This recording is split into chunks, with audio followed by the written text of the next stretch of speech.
ياسين والقرآن الحكيم إنك لمن المرسلين على صراط مستقيم تنزيل العزيز الرحيم لتنذر قوما ما أنذر آباؤهم فهم غافلون لقد حق القول على أكثرهم فهم لا يؤمنون إنا جعلنا في أعناقهم أغلالا فهي إلى الأذقان فهم مقمحون وجعلنا من بين أيديهم سدا ومن خلفهم سدا فأغشيناهم فهم لا يبصرون وسواء عليهم أأنذرتهم أم لم تنذرهم لا يؤمنون إنما تنذر من اتبع الذكر وخشي الرحمن بالغيب فبشره بمغفرة وأجر كريم إنا نحن نحيي الموتى ونكتب ما قدموا وآثارهم وكل شيء أحصيناه في إمام مبين واضرب لهم مثلا أصحاب القرية إذ جاءها المرسلون إذ أرسلنا إليهم اثنين فكذبوهما فعززنا بثالث فقالوا إنا إليكم مرسلون قالوا ما أنتم إلا بشر مثلنا وما أنزل الرحمن من شيء إن أنتم إلا تكذبون قالوا ربنا يعلم إنا إليكم لمرسلون وما علينا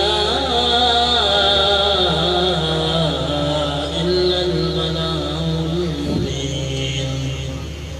قالوا إنا تطيرنا بكم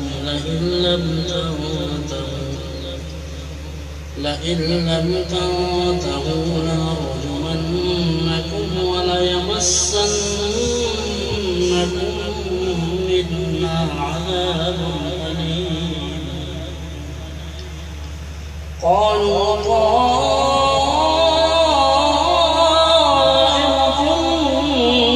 معكم أئن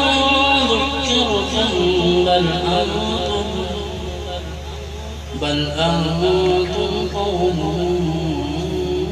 مسرفون وجاء من أقصى المدينة رجل يسعى قال يا قوم اتبعوا المرسلين اتبعوا من لا يسألكم أجرا وهم مهتدون وما لي لا أعبد الذي فطرني وإليه ترجعون أأتخذ من دونه آلهة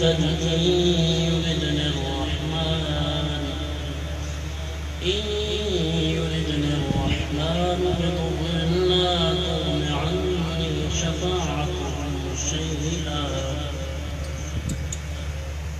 شفاعتهم شيئا ولا ينقذون إني إذا لفي ضلال مبين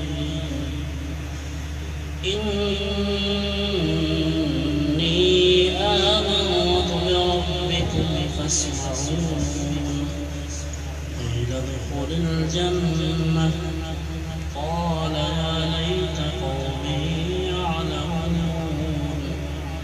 بما غفرني ربي وجعلني من المكرمين صدق الله العظيم.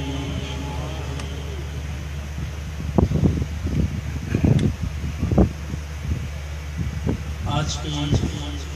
اس مبارک تقریب میں جو حضرات تشریف لائے ہیں میں سب حضرات کا شکر گزار ہوں کہ انہوں نے اس مجلس کو رونق بخشی. اللہ کریم ہم سب کی حاضری اپنی بارگاہ میں قبول و منظور فرمائے. اور اگرچہ کافی احباب کا یہ اصرار ہے کہ میں کچھ بیان کروں لیکن چونکہ آپ حضرات نے علماء کرام کے بیانات سماعت فرمائے ہیں تو میں نے اپنی حاضری اس محفل میں لگوانے کے لیے قرآن کریم کی چند آیات پڑھ دی ہیں. اور یہ اس لیے بھی پڑھی ہیں کہ ہمارے دوستوں کا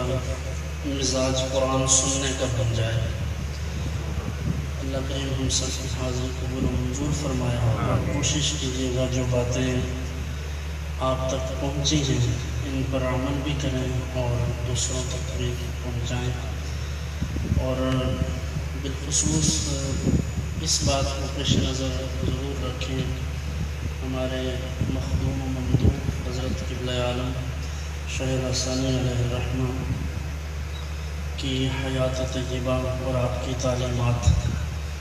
جو ہیں ان پر توجہ رہے. اللہ کریم ان کے فیض و برکات ہم پر نازل فرمائے. وما توفیق الا باللہ.